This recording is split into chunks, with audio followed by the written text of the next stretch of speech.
Zafarrancho de combate. A mediados de los 70, para los chicos de la cuadra, las vacaciones de invierno, lo único que tenían de vacaciones era no ir a la escuela. Por la mañana, dormir hasta que las madres decidían que ya era suficiente. Se levantaban para desayunar y preparaban la lista de compras para el almacén o la panadería del barrio. De esa manera, tener alguna actividad que los mantuviera distraídos hasta que se hiciera el mediodía. Luego, almorzar viendo la tele en blanco y negro, Los Tres Chiflados, Batman o tal vez El Zorro. El tema era la hora de la siesta, porque las actividades deportivas también se suspendían para las categorías infantiles. Y solo se abría el club para el entrenamiento de los equipos mayores a partir de las 7 de la tarde, cuando ya empezaba a caer la noche y sus padres no los dejaban andar por la calle, como si lo hacían en el verano.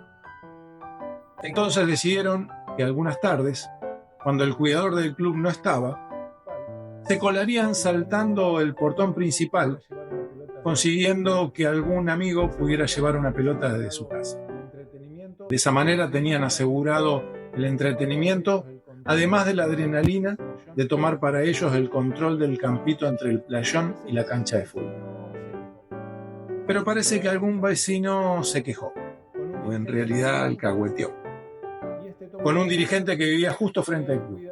Y este tomó la decisión que el cuidador se quedara toda la tarde, incluida la siesta, para que los pibes no rompieran nada. En ningún momento el tema de discusión fue que alguno se lastimara jugando sin la presencia de algún adulto responsable que lo pudiera asistir. Eran otras épocas. Parecía que las tardes iban a ser eternamente aburridas esas vacaciones. Hasta que uno de los pibes de la cuadra consiguió una pelota de goma y les propuso jugar en la calle frente a sus casas. La mayoría del grupo vivía sobre la calle Juan B. Justo, entre Avellaneda y Andrade. Estaba recién pavimentada y las esquinas estaban bloqueadas al tránsito de auto con dos grandes montañas de tierra. Los 4 que vivían sobre la cuadra formaron un equipo: Luisito, Rubén, Claudio y Diego. Los otros 4 que vivían en las calles aledañas formaron el otro: Pato, Marcelo y el Cabezón. Iniciaron el partido y a poco de comenzado, ya con varios pelotazos en las paredes frontales de las casas, más algún gol gritado como si fuera la final de una copa, provocaron que un par de viejos de la cuadra salieran en pijamas a la calle, quejándose que no podían dormir la siesta por el barullo que metían los chicos. Partido suspendido por la autoridad de los mayores. Entonces, la pregunta fue: ¿qué hacer hasta que los viejos se levanten de la siesta? Fue entonces que Luisito invitó a ir a su casa, ya que sus tíos, muy mayores, con los que él vivía, tenían sus habitaciones sobre la calle.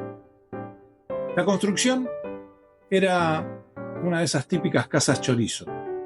En su frente un ventanal sin rejas, una puerta principal de madera y un portón a la calle que se usaba como entrada adicional. El terreno que ocupaba llegaba hasta la mitad de la manzana.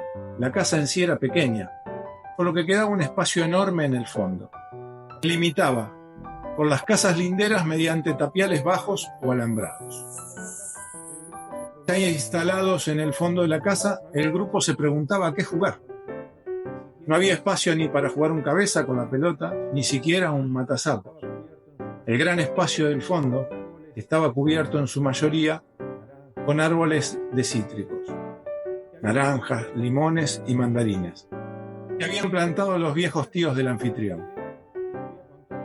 Hasta que Marcelo tiró la idea que le había contado su hermano mayor, el que había estado en una colonia de vacaciones del sindicato al que pertenecía su papá, y comenzó explicando. En la colonia los dividían en 2 tribus. Unos eran los rojos y otros eran los azules. Competían en distintos deportes y juegos. El equipo que más puntos sumaba al final sería el campeón. Mientras la mayoría lo escuchaba atentamente, ya que era uno de los más grandes, con solo 10 años, el resto tenían entre 8 y 9, hasta que el Pato lo cortó diciendo: bueno, todo muy lindo, pero ¿qué juego podemos jugar acá? Entonces Marcelo continuó: el juego que creo que podemos jugar acá se llama Zafarrancho de Combate. Los demás se quedaron en silencio, porque el nombre los sorprendió. Con los ojos grandotes y las bocas entreabiertas, lo invitaron a que siguiera con la descripción. Miren, separamos en dos grupos. Un equipo se para en el fondo del terreno y el otro donde empieza, señalando con sus manos cada uno de los extremos del lugar donde estaba.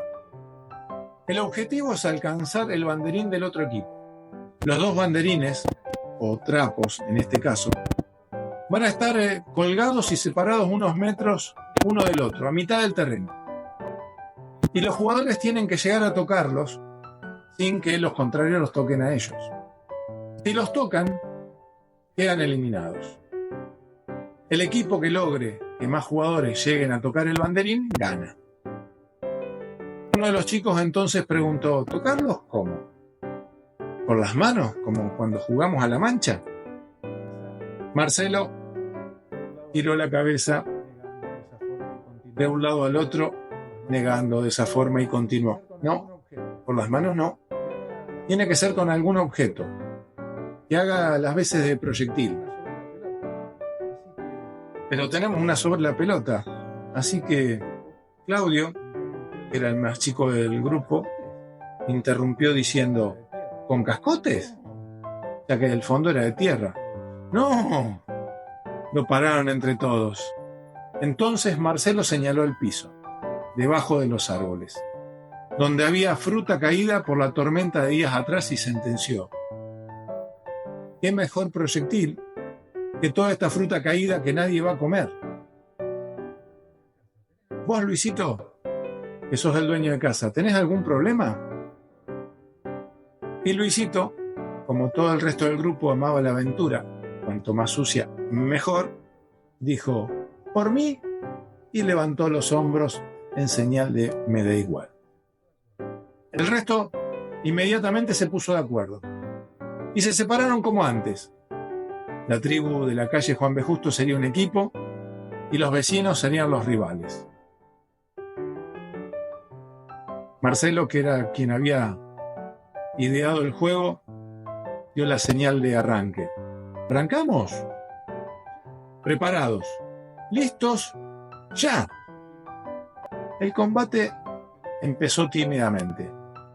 Ninguno quería ser la primera víctima de la lucha. A los minutos, todo era un caos. Los naranjazos y las mandarinas abolladas volaban de un lado para el otro. Gritos de aliento y de reclamo cuando alguno era golpeado por un proyectil y no se daba por eliminado. Las escaramuzas fueron intensas. Varios de los guerreros de cada tribu dejaron sus pulobres o buzos a un costado porque el calor de la batalla los hizo olvidar del frío. Era como correr una maratón. De pronto, un grito con voz de adulto: ¿pero qué carajo están haciendo? Era la voz de uno de los tíos, que además se agarraba la cabeza al ver el desastre en el que habían convertido el fondo de su casa. En el fragor de la batalla, los pequeños guerreros, o salvajes, según el tío, al quedarse sin municiones del piso, recurrieron a las mandarinas maduras que aún estaban en las plantas. El aroma en el ambiente era inconfundible. No era napalm. Era el olor de las cáscaras de mandarina impregnadas en la ropa de los chicos, en las paredes, en el piso, en cada objeto que se cruzó en su trayectoria. «Mándense a mudar cada uno para su casa y no vuelvan», volvió a gritar el tío enfurecido. Pero eso no fue lo que más asustó a la tribu, sino que cuando lo vieron al cabezón no lo podían creer. El muy salame se había sacado el buzo y debajo tenía la remera Adidas blanca con las 3 tiras y el logo en color negro que le habían regalado sus padres la semana anterior. Y este se la había puesto para ir a jugar. Su cara lo decía todo. En mi casa me matan.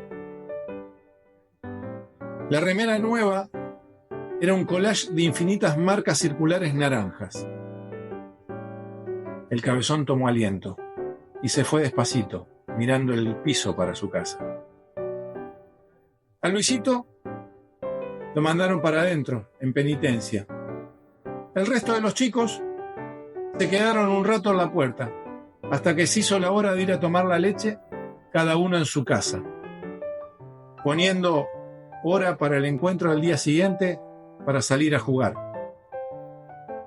Pero el día siguiente solo fueron 5, ya que el cabezón no apareció, ni ese día, ni ninguno de los días siguientes de esas vacaciones de invierno.